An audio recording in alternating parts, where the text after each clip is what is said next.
E na ocasião eu participava da comissão organizadora do congresso e disse, olha, eu já tenho nome para conferência de abertura, não foi um congresso, na verdade foi um seminário que reuniu mais de 800 pessoas em São José dos Campos. Eu falei, eu já tenho o nome do conferencista de abertura. É o professor Márcio Portman, e nós vamos pedir para ele falar sobre idade mínima para o trabalho. E aí ele reeditou.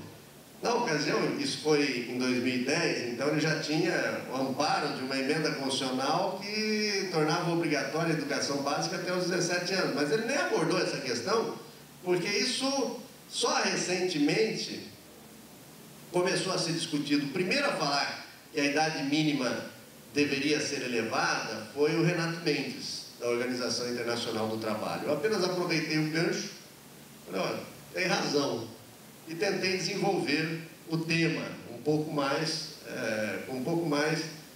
de forma um pouco mais profunda, né? E o Márcio Portman, se nós analisarmos bem essa questão da idade mínima, ele não deixa de ter razão. Ninguém deveria mesmo trabalhar antes dos 25 anos de idade. Aliás, alguns já não trabalham. Hoje, a graduação não é mais teto, como era na minha época, para se obter um emprego minimamente decente. É o piso. É o piso, sem menosprezar, claro, funções técnicas, tecnólogos. Alguns não vão querer fazer graduação, mas a educação é necessária para se ter um emprego minimamente decente. O que acontece hoje nas famílias da classe média ou da classe média alta, já me disseram que nós estamos hoje na classe média alta. O que acontece hoje com os filhos da classe média alta? E eu fico muito tranquilo para dizer isso, pensando inclusive na minha própria casa. Eu comecei a trabalhar muito cedo. Não posso dizer que tenha sido um trabalhador infantil, na acepção jurídica do termo. Porque na época o trabalho era permitido a partir dos 12 anos de idade, né? Mas eu comecei a trabalhar de 13 para 14 anos. E isso certamente acabou ocasionando, me trouxe algumas experiências e tal, mas acabou ocasionando, acredito, um atraso significativo na conquista de objetivos que só depois eu fui traçar também. Eu costumo dizer também que, graças a Deus, eu acredito nele, e também a muita sorte, eu hoje posso me considerar uma pessoa realizada, pessoal e profissionalmente, né? Você começou a trabalhar cedo, e é juiz do trabalho, é professor universitário, então foi bom trabalhar cedo. Não foi bom. Não foi bom. E outra, a situação lá atrás era muito diferente. Na época que eu comecei a trabalhar, um frentista não precisava ter noções de informática. Na época que eu comecei a trabalhar, não ocorria fatos como hoje ocorrem, que uma empresa não conseguia completar os seus quadros de motorista, porque os seus veículos, que têm acompanhamento por satélite, em cabines que mais parecem cabines de avião, exigem não apenas carteira nacional de habilitação, mas um conhecimento muito mais profundo para serem dirigidos, guiados. Então as coisas eram diferentes. Hoje, quem não se preparar adequadamente está fadado ao desemprego ou, quando muito, ao subemprego. E para trazer exemplo da minha casa de novo, a minha filha estudou Direito, né? Não foi por influência do pai, tanto que meu filho é engenheiro civil. Ela estudou Direito, e aí ela começou a fazer estágio no Ministério Público Estadual. E depois passou num concurso que no estado de São Paulo, não sei qual é a designação aqui, mas lá é um cargo como é que era o nome? Assistente de promotoria, se não me engano. Assim, um cargo com uma remuneração muito razoável, né?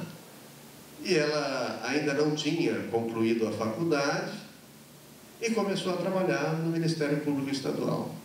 E aí chegou num momento que ela veio conversar comigo e falou: olha, é o seguinte, eu não estou conseguindo estudar o tanto que eu preciso, e eu não quero permanecer. Eu quero, na época ela queria ser promotora de justiça.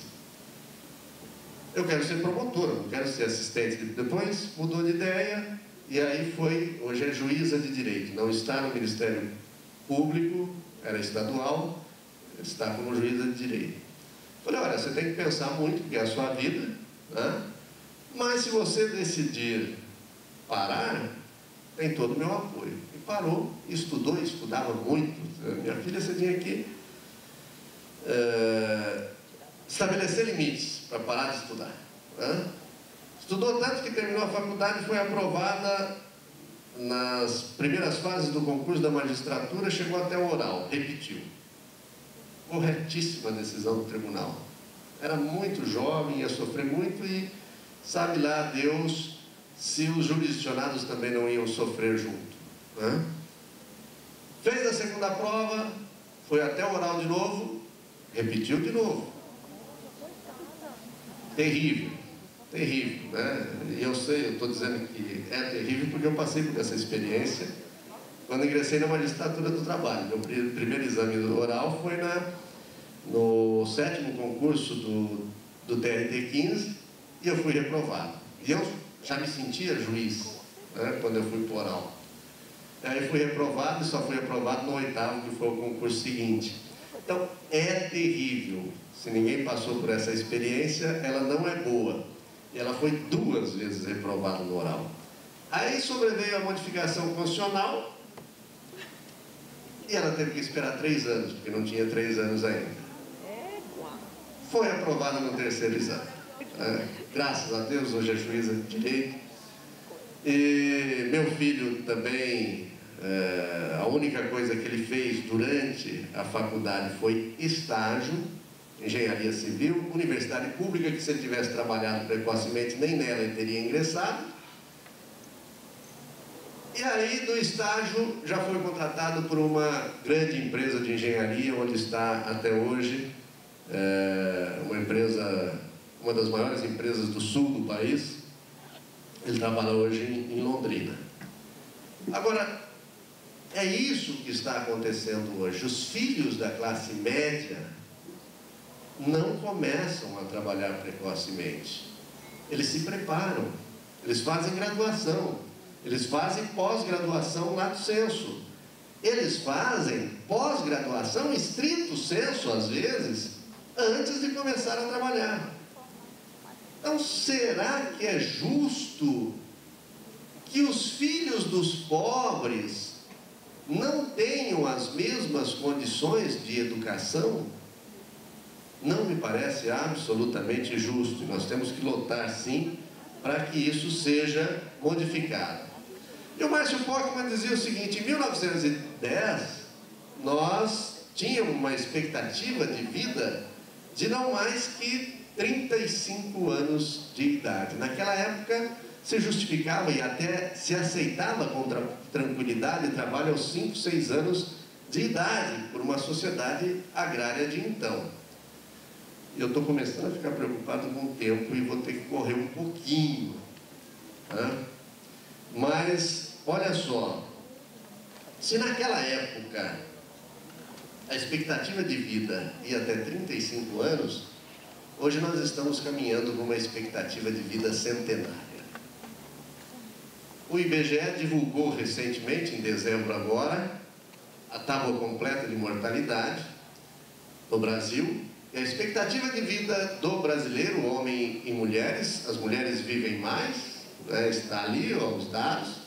Homens 71,3 anos, mulheres 78,6 anos. As mulheres estão vivendo mais no Brasil. A expectativa de vida do brasileiro é de 74,9 anos. Tá? Mais precisamente, 74 anos, 10 meses e 24 dias é a média. As coisas têm melhorado. Olha só, a tabela de 1980 para cá. Nós saímos em 80 de 62 anos e meio para 74,9 em 2013. Quer dizer, são 12 anos e 4 meses a mais de vida nesses 33 anos de diferença. Né? Isso está bom? Não está bom ainda não. No Japão, a expectativa de vida de homens e mulheres é de 83 anos de idade. Taxas de mortalidade estão caindo também. Nós saímos, para cada 1.000 nascidos vivos e que morriam no primeiro ano de vida, nós saímos de 69,1 em 1980 para 15 em 2013. Tá bom? Claro que não. No Japão são 3 que morrem no primeiro ano de vida para cada 1.000 nascidos.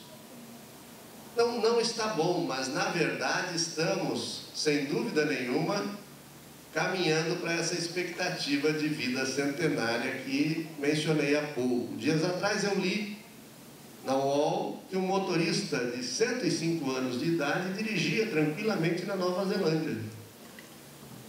É para aí que estamos caminhando. Agora, existe um problema sério aí que gera uma equação perversa. Essa expectativa de vida que é divulgada, essa tábua de mortalidade que é divulgada pelo IBGE, ela é utilizada pelo Ministério da Previdência Social como fator para estabelecimento do fator previdenciário para o regime geral de previdência. Então, a elevação da expectativa de vida eleva também a idade mínima para aposentadoria. Eu já estou passando por isso. Pelo tempo de trabalho que eu tenho, eu já poderia hoje estar, nem digo que seria justo, acho que não, mas eu já poderia ter me aposentado. Agora eu começo a receber a partir de fevereiro agora o famoso pé na cova, né? O abono de permanência, e posso me aposentar, não sei se vou mais, depois das mudanças recentes que acabaram com a paridade entre ativos e inativos, não sei se vou mais, vou ter que analisar mais profundamente, e não sei se iria também, mas poderia me aposentar em 2018, se nada mudar até lá. Né? Ora, essa elevação da expectativa de vida gera esses efeitos. E hoje no Brasil também tem um outro elemento, não se aposenta mais por tempo de serviço, mas por tempo de contribuição. Então o que acontece hoje? Se existe idade mínima para aposentadoria, que vai se elevando, o que acontece hoje com aquele que começa a trabalhar mais cedo? Ele vai contribuir mais e ele vai conseguir trabalhar mais tempo, mas vai se beneficiar em termos de aposentadoria, por exemplo? Não. Então, essa equação é absolutamente perversa. Né? Essa questão de oportunidades iguais para ricos e pobres pode parecer utopia, mas nós já não temos um comando, ou a gente pensa que a Constituição é para ser ignorada e a legislação também. Nós já não temos um comando de que a educação básica gratuita, que, repito, deve ser universal, de qualidade e atrativa, vai dos 4 aos 17 anos, já não existe outro comando que não pode coexistir educação com trabalho, porque o trabalho precoce prejudica a educação. Se nós pensarmos desta forma, nós temos que sim, exigir políticas públicas que implementem essas garantias fundamentais e combater o trabalho infantil e dizer a idade mínima tem mesmo que ser elevada para que todos tenham oportunidades iguais, tanto ricos como pobres. Infelizmente, nós temos, agora com a mudança de legislatura, pelo que eu me lembro, acho que caem todas, mas ressuscitarão, sem dúvida, 3 PECs, né, propondo a redução da idade mínima. E olha só o número de assinaturas. Para que essas PECs possam tramitar, estão tramitando na Câmara dos Deputados, ou estavam até o final do ano, é preciso 1/3 das assinaturas dos deputados, de todos os deputados. E olha o número de assinaturas que... A coisa é grave. Então, esses são os deputados que apresentaram, todos propondo redução para a idade de 14 anos, redução que, a meu ver, seria absolutamente inconstitucional por afrontar o princípio do não retrocesso social, e já obtiveram um parecer favorável na Comissão de Constituição e Justiça, por quem? Deputado Paulo Salim Maluf.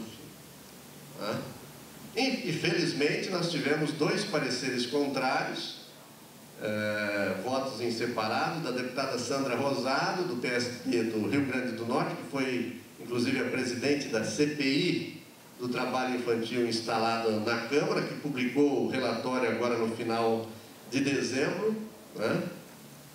E o deputado Luiz Couto, do PT da Paraíba. Pareceres contrários, dizendo, inclusive, da inconstitucionalidade. A CPI, inclusive, no seu relatório, diz que devem ser combatidas essas propostas de emenda constitucional por serem inconstitucionais, né? E traz outras considerações também extremamente importantes. O relatório tem 260 páginas, o relatório da CPI. Eu vim lendo de lá para cá, mas não consegui ler tudo, mas já li pelo menos a conclusão. Foi aprovada uma audiência pública que ainda não foi realizada e, sem dúvida nenhuma, estão querendo reabilitar o trabalho infantil. Aqui alguns mitos que eu vou ter que pular para a gente poder chegar à questão da competência que o desembargador Gabriel me pediu que fosse abordada no dia de hoje, né? Direito ao não trabalho, trabalho precoce destrói a infância. Esse dever aqui é importante. Nós temos sempre que lembrar que existe uma norma constitucional, enquanto para o mundo inteiro ainda se fala da doutrina da proteção integral, no Brasil nós não temos só uma doutrina, nós temos um princípio positivado na Constituição Federal, no artigo 227, de proteção integral e absolutamente prioritária de crianças e adolescentes, agora também de jovens, não sei se isso foi bom ou não, e não vai dar tempo de discutir essa questão aqui, mas proteção prioritária e integral, portanto houve uma adjetivação, não é uma proteção qualquer, a crianças e adolescentes, que deve ser devotada por quem? Pela família, pela sociedade. O Estatuto da Criança e do Adolescente amplia esse conceito para trazer uma ideia de proximidade maior, falando também da comunidade que deve proteger, e pelo Estado, não necessariamente nessa ordem. Nós não estamos, é evidente, defendendo o ócio puro e simples, que também seria muito pernicioso. Nós queremos, sim, uma educação que seja universalizada, atrativa, de qualidade, de preferência integral e em tempo integral. Esse integral no sentido de completude mesmo, e completa em todos os seus aspectos. Eu fui recentemente numa reunião do Fórum Estadual de Prevenção e Erradicação do Trabalho Infantil em São Paulo, e aí, ainda bem que meu relógio ainda está com o horário de verão, eu não atualizei, né? Então ainda são 11 horas, né? E aí eu fui numa reunião do Fórum Estadual de Prevenção e Erradicação, e um dos palestrantes disse o seguinte: se nós pensarmos só a educação em tempo integral, isso seria um autêntico sequestro das crianças, né? Porque você pega uma criança lá e fala, ó, senta aí, e você vai ficar aqui o dia todo. sentado e ouvindo alguém falar. Por falar nisso, a ideia não é que seja um monólogo e sim um diálogo, mas vai haver espaço para debates depois, inclusive a doutora Rejane está aqui para isso, né? E nós vamos conversar também a respeito. Tá? Então, nós não podemos apenas pensar em sequestrar uma criança e botar ela o dia inteiro. Claro que não. A educação tem que ser integral também, no sentido, não é só tempo integral. Educação integral também em termos de completude, de totalidade, de universalidade. Né? E dito isso, eu penso que essa associação entre elevação de idade mínima e educação traz perspectivas muito boas futuras. Só que nós temos um papel, nós juízes do trabalho, temos um papel fundamental nessa transformação que está se anunciando, né? Porque nós precisamos fazer valer o texto constitucional e a legislação infraconstitucional também nessa matéria. E para isso nós reivindicamos uma competência, já faz algum tempo que essa luta vem sendo travada, que eu costumo dizer, e vi já que houve uma incorporação da ideia aqui, que eu achei excelente também, que essa competência não é para autorização, ela é muito mais para desautorização de trabalho infantil. Aqui alguns números sobre autorizações judiciais, alguns números e dados sobre autorizações judiciais. Eu quero lembrar o seguinte, que o trabalho infantil em si já é extremamente grave.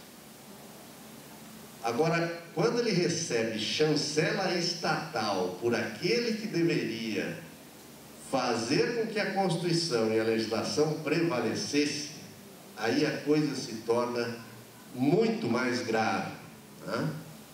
Então, o Estado juiz, e essa é uma realidade ainda que a gente vive, que deveria combater permanentemente, em pleno século XXI, contrariando a Constituição e a legislação, tem autorizado o trabalho infantil, inclusive em lixões.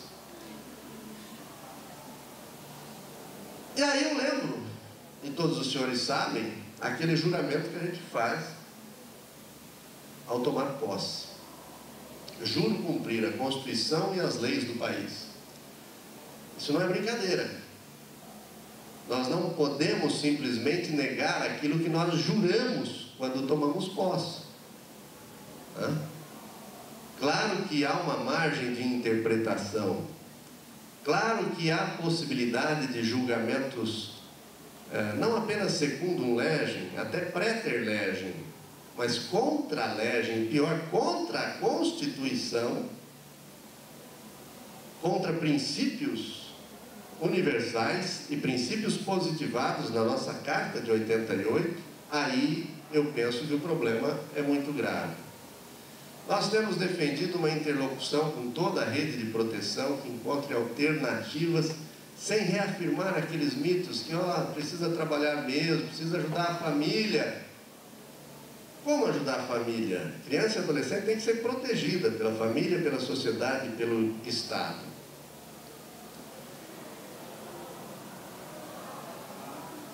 Aqui uma coisa que a ministra Kátia sempre enfatiza. Nós precisamos lembrar uma coisa importante. A pobreza, ela não é só causa. Oi? Ela não é só causa, ela é também consequência do trabalho infantil. Quer dizer, o sujeito que é pobre tem que trabalhar muito cedo, e por trabalhar muito cedo ele não consegue educar, se preparar adequadamente, também não consegue oferecer educação de qualidade aos filhos, e aí se eterniza um ciclo de miséria, de fome. Né? Então o trabalho infantil, a pobreza, é causa do trabalho infantil, né? Mas ela é também consequência, efeito desse mesmo trabalho infantil. A relação anual de informações sociais, aqui, por questão de justiça, nós precisamos fazer um esclarecimento aqui de que esses números inicialmente divulgados não são absolutamente verdadeiros, porque o próprio Ministério do Trabalho e Emprego encontrou situações em que, ou por ser um empregador inescrupuloso, ou por erro mesmo, esses números foram artificialmente inflados. Exemplifico o erro. Se o sujeito errar a data de nascimento do empregado dele e ficar no preenchimento das informações que essa pessoa tem menos de 16 anos, vai aparecer uma pergunta lá que trava a coisa. Tem autorização judicial? Se ele clicou tem para poder se desvencilhar da trava, pronto, já gerou uma informação equivocada. E isso foi constatado que ocorreu especialmente no Mato Grosso do Sul. Tá? Mas, de qualquer modo, os números eram e são alarmantes. De 2005 a 2011, nós tivemos, no Brasil, 38.372 autorizações judiciais. Até 2013, esse número subiu para 46.256 autorizações judiciais. Aqui no Pará, até 2011, de 2005 a 2011, eram 464 autorizações judiciais para trabalho antes da idade mínima, contrariando a Constituição Federal. Nós não estamos falando de trabalho informal. Estamos falando de trabalho infantil com chancela judicial, com autorização judicial. Houve um decréscimo, uma tendência de queda entre 2010 a 2011. Em 2011 nós reduzimos para 3.134, o que alguns disseram, foi bom. Não, não foi bom. Não foi bom coisa nenhuma. 3.134 autorizações, quando não deveria existir nenhuma, é um problema gravíssimo. A Marinalva Cardoso Dantas, que certamente alguns ou muitos dos senhores conhecem, auditora fiscal do Rio Grande do Norte, ela diz que se deparou em fiscalização no Mato Grosso com uma situação de um menino que jogava adubo químico em plantio sem nenhum equipamento de proteção, sem nada, quer dizer, trabalho insalubre, listado como uma das piores formas de trabalho infantil, descalço, sem nenhum tipo de proteção, mas uma coisa ele tinha, um alvará judicial para trabalhar naquele lugar que ele estava trabalhando. Alguns até perguntaram, mas e aí? O Ministério do Trabalho pode autuar? O que ele pode fazer? Depende. Se houver alguma contrariedade ao que consta nesse alvará, claro, sem dúvida, porque aí não se adequa. Agora, caso contrário, eu acho que o auditor deve ter a cautela de procurar outras vias para tentar resolver essa situação, porque senão ele estará descumprindo uma autorização judicial expressa. A partir de 2012, esses números que estavam decrescendo subiram de novo, 4.202. Em 2013 teve uma leve redução, 3.682. Essa auditora de São Paulo estava dizendo que seriam feitas 200 ações fiscais no final do ano, com foco nesses itens aí especificados, que depois os senhores poderão ver melhor no material, para tentar minimizar esse problema. Mas o caso é o seguinte: essas estatísticas oficiais ainda não refletem a realidade, porque, por exemplo, aquelas autorizações de trabalho que não se referem a relações de emprego não estão na RAIS.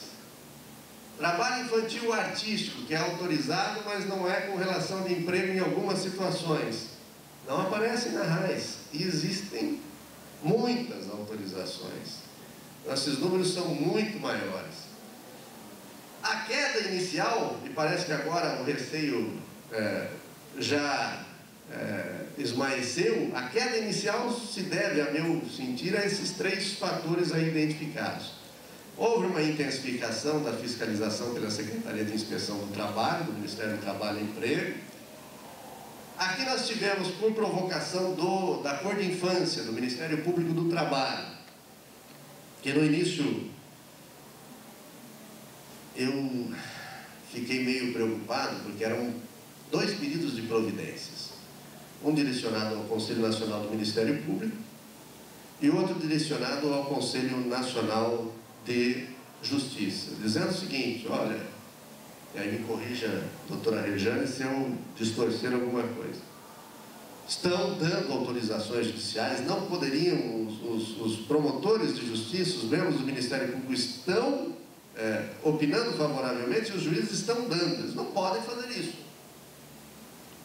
Por que isso me preocupou? Porque eu, particularmente, tenho uma visão que essa matéria é jurisdicional e não administrativa. Se é jurisdicional, pedidos de providências dessa natureza poderiam gerar aquilo que nenhum de nós deseja: interferência administrativa em matéria jurisdicional. Então seria um precedente perigoso. Mas o fato é que tanto o CNJ como o Conselho Nacional do Ministério Público entenderam, nessa linha do que eu estou expondo, que a matéria era jurisdicional e, portanto, eles não poderiam interferir na independência dos integrantes do Ministério Público e nem nas decisões judiciais, mas o fato é que 2 providências foram tomadas que, para a causa do combate ao trabalho infantil, acabaram se revelando importantíssimas. E, nesse sentido, a medida adotada pela Cor de Infância foi extremamente positiva. Porque o que aconteceu? Além de não se miscuírem os 2 conselhos em matéria jurisdicional, ambos tomaram 2 providências. O Conselho Nacional de Justiça, na própria decisão, fez uma recomendação, ainda pensando em competência da Justiça Estadual, fez uma recomendação aos TJs para que não houvesse autorização para trabalho antes da idade mínima. E o Conselho Nacional do Ministério Público foi além, editou uma resolução dizendo o seguinte: ó, ninguém vai interferir em nada. A síntese, qualquer coisa me corrija. Ninguém vai interferir em nada. Só que quem opina favoravelmente, eu estou, claro, não é nessas palavras, é evidente, quem opina favoravelmente está precisando de reciclagem, né? Então, ó, quando opinar favoravelmente, comunique o CNMP e tal, para análise sobre a necessidade, eu não me lembro agora qual era a expressão, mas sobre a necessidade de capacitação. É mais ou menos isso, né? Então, nesse aspecto, eu penso que essas medidas foram extremamente importantes. Isso eu já disse, que a maioria das autorizações para trabalho infantil artístico não constam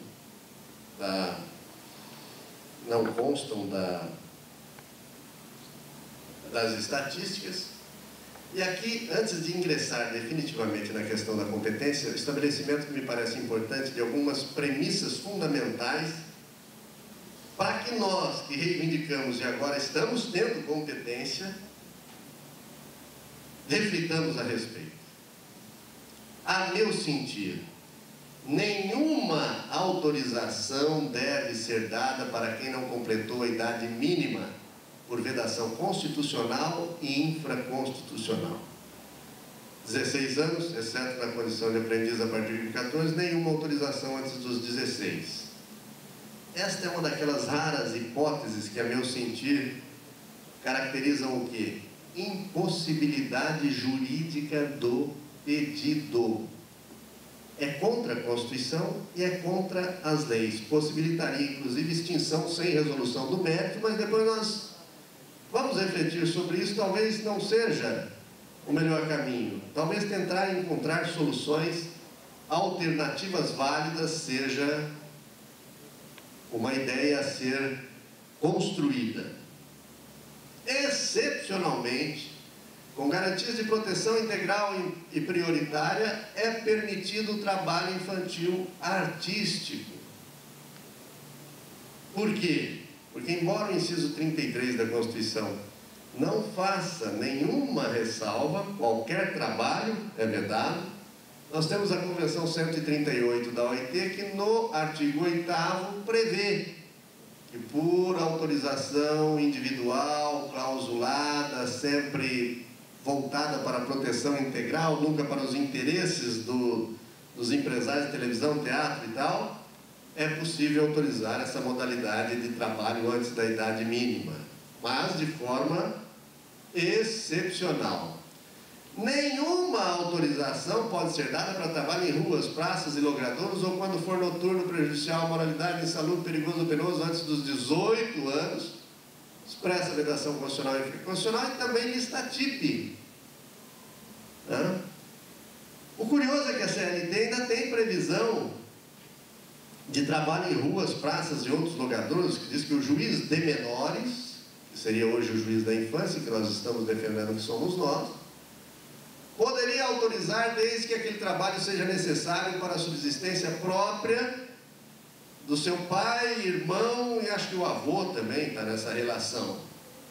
Isso é uma inversão completa da ordem de proteção. Criança não pode ser arrimo de família. Adolescente não pode ser arrimo de família. Eles sim precisam ser protegidos e não proteger. Família, sociedade, comunidade, Estado é que precisam proteger crianças e adolescentes. Aqui também, penso eu, haveria impossibilidade jurídica do pedido. Se for aprendizagem verdadeira, precisa de autorização? Não, a lei já prevê, a partir dos 14 anos é possível. Estamos falando de falsa aprendizagem, que existe muito por aí. Se não envolver risco, não for noturno, prejudicial à moralidade, insalubre, perigoso ou penoso, também não. Carência da ação, agora não por impossibilidade jurídica, mas por falta, ausência de interesse processual. Se a Constituição e a lei já permitem, a partir dos 16 e na condição de aprendiz a partir dos 14, preenchidos os requisitos, não há necessidade alguma de autorização judicial. Então, essa ausência de interesse processual fundada no binômio necessidade e utilidade. Agora, como eu disse, a ideia não é dizer apenas não.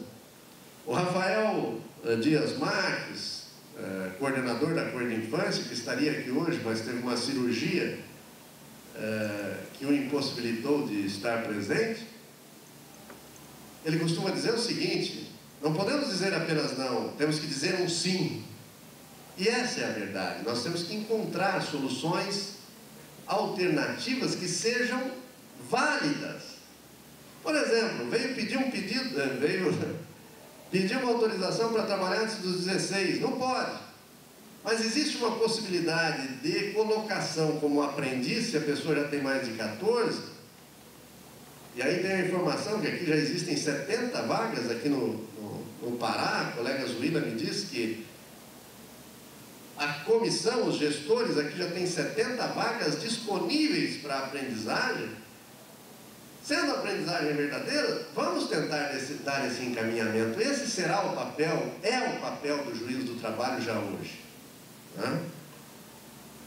Então vamos tentar dar um encaminhamento. Isso já vem sendo realizado pelo GEA, que foi instalado na cidade de Franca, o primeiro de 10, que depois eu vou brevemente falar a respeito, que é o Juizado Especial da Infância e Adolescência do Tribunal Regional do Trabalho da 15ª Região, ao qual eu pertenço. Essa questão da competência, se é então só para extinguir ou dizer não perde a relevância? Não. Essa é uma questão material de competência que gera nulidade. É competência absoluta. Se não for decidida pelo juiz competente, não tem validade e é nula qualquer decisão nesse sentido. Então, até para dizer